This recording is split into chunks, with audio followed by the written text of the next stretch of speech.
Hey there, folks. I thought I'd do something a little different than my usual content and talk about how the world's on fire and we're all going to die. Parts of the province of British Columbia yesterday experienced temperatures of 32 degrees Fahrenheit in the first week of May, or 32 degrees centigrade in the first week of May. Now, for my American friends, that's about 90 Fahrenheit. In the first week of May. This is not normal, except, actually it is, because this is the new normal. Every year the world's going to get hotter and hotter and hotter, and eventually it will start killing people. It will start killing people, and what I worry about the most, it's not about the people who are going to die of heat exhaustion, although that's bad, and I think we're going to have to rethink whether or not air conditioning is a luxury in the future. I think it'll have to be, added to what is necessary for life, just like we treat heating. And, where was I? I confused myself. Well, no, what worries me is food. What happens when the areas where we grow food aren't fertile anymore? When they're parched hellscapes where there's no such thing as a drought because it's always a drought. It never rains anymore. Of particular worry to me is California. Because there's this area in California that produces like half the produce in North America.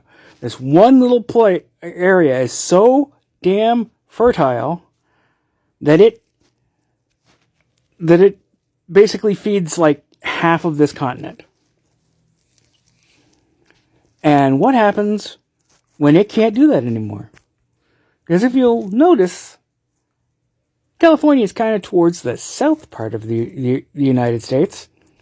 And that means that the Death Belt, that starts at the equator, is going to move up to include California. Maybe even this area that's feeding everybody. And that means food will get more and more expensive because there'll be less and less of it. And eventually that is going to be a matter of life and death. It's going to be, we can't feed everybody. It also means that it's going to be the end of freedom, because if there's just barely enough food to maintain the population, you can't leave that shit up to capitalism anymore. It has to be that the government controls all food and distributes it, because we can't have the kind of waste that consumer capitalism produces. We all know that consumer capitalism is massively wasteful. Well, we will not be able to afford that in the future. And that's us here in the wealthy nations of the world, what I'll call modern civilization, even though you're not supposed to say that anymore. The modern world. For the people who are in I think that we're calling it the global south now. The people who are the poorest on the planet, they're fucked. They already barely survive. And sometimes when there's a famine, they just don't. They die of thousands, hundreds of thousands, millions even. And it barely makes the news here. But if things get bad enough, it's going to make the news here. Because A, there'll be a humanitarian crisis of unimaginable scope and horror. And B, we won't be able to fix it. There won't be a damn thing we can do because we can barely feed ourselves. We can't feed them too.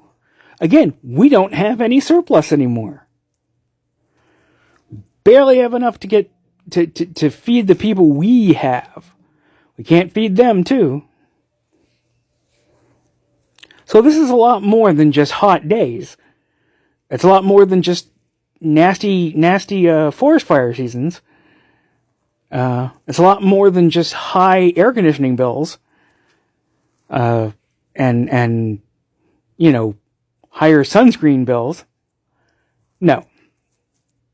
This will kill millions, possibly billions, and you might be one of them. Don't assume that because you're sitting here in one of the modern nations of the world that you'll be fine. How do you feel about your chances of winning in a food riot? Because that's what happens when the food gets low enough.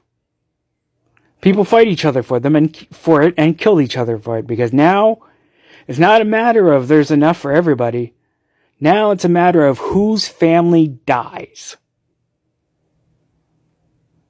And you're probably gonna decide it's not gonna be yours.